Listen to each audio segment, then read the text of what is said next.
Hello class, how are you doing?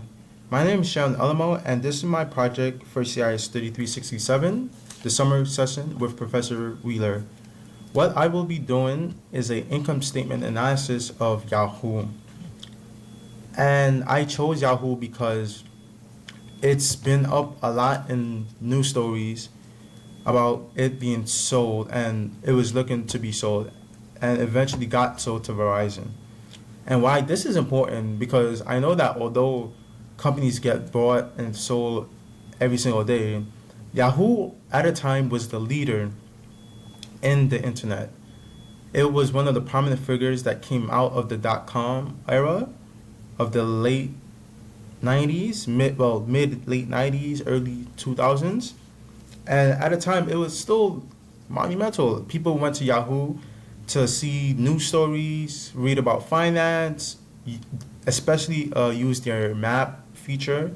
And the Yahoo Answers was really popular before Quora came out.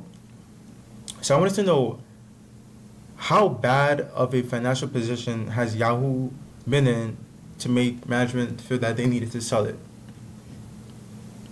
I work at a company where I analyze the company's budget and financials and put it together a package so that key management leaders can make decisions of the financial information of the company. So let's go on to the next tab. So here on the left is the company's income statement for the years 2012, 2013, 2014, 2015. And I got this all of ironically, Google Finance. So this gives you the different line items of Yahoo, and it gives you the information, the financial information. All of these numbers are in the millions.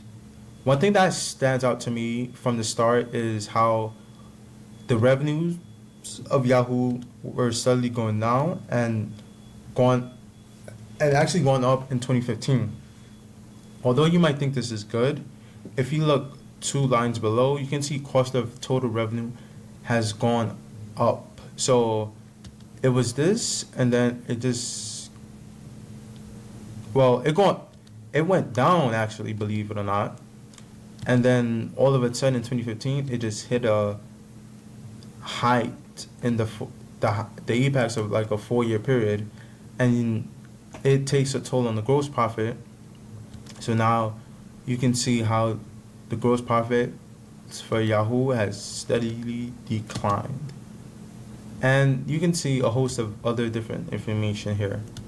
On the on the right hand side, I created a vertical analysis based off of the information of the income statement. And what a vertical analysis does is it shows the proportional analysis of a financial statement, which each line item is a financial statement is listed as a percentage of another. Typically, this means that every line item on the income statement is stated as a percentage of gross sales. It shows the various expenses line items as a percentage of sales as well. So this gives you a good feel of which line item is taking much from the revenue. So how I did this is, let me quickly delete this and show you. So for the revenue, I made it so that before, for 2015, was divided by before to get 100%, of course. And I just brought this down.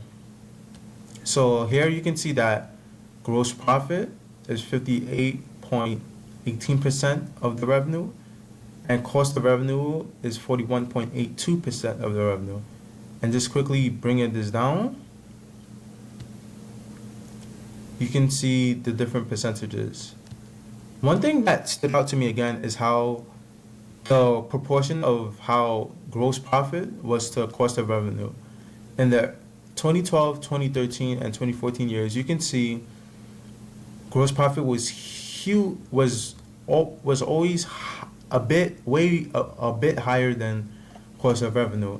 So you can see it was 67.50%, 71.17%, 71.89%, and sadly 58.18% from 2012 to 2015. But you can see that cost of revenue was only 32.50, 28.83, 28.11, and an astonishing 41.82% for 2015, which shows how bleak the financial state of Yahoo was going. So I'm pretty sure management of Yahoo saw this and decided it was better for them to sell. And the people on Verizon side thought it was a good thing to buy Yahoo because now Yahoo was at a weaker value. That means the eventual purchase of Yahoo would have been cheaper. And it was. It was sold for $5 billion, where at the time Yahoo could have net $50 billion. So let's go to my final tab called macros. And one of the coolest things that I learned this class during the course of this class was macros. Macros makes everything easier for you so that you don't have to do a common step all over again.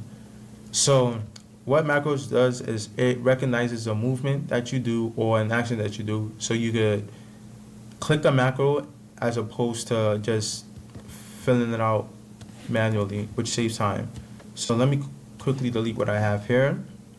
So to do a macro, you go to record macros, you can give a name. So let's call this let's add with no spaces.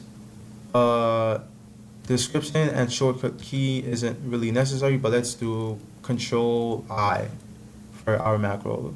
So you click OK. So now you can see the blue icon shows that it's recording. So let's quickly do an add, a sum of these two, and then we can quickly just drag this down.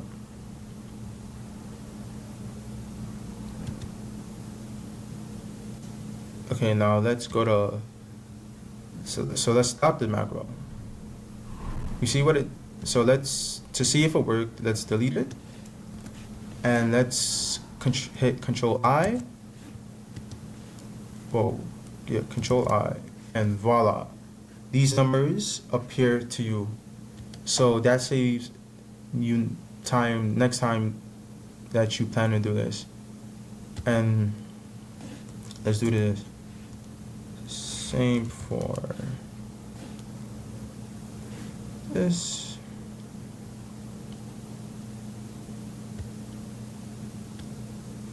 Oh, sorry. Alright. Let's do it for this. Drag it down. And now we can, let's subtract B5 from B13. And you can see this number, and let's drag it down to save time. So you can see, wow, that's shocking. You can see how how the gross profit of Yahoo has really gone down in comparison to the total operating expense versus gross revenue. You can see that from the thousands and went to the hundreds. This, I'm pretty sure, signaled an alarming trend that eventually made Yahoo management feel that they definitely needed to sell Yahoo.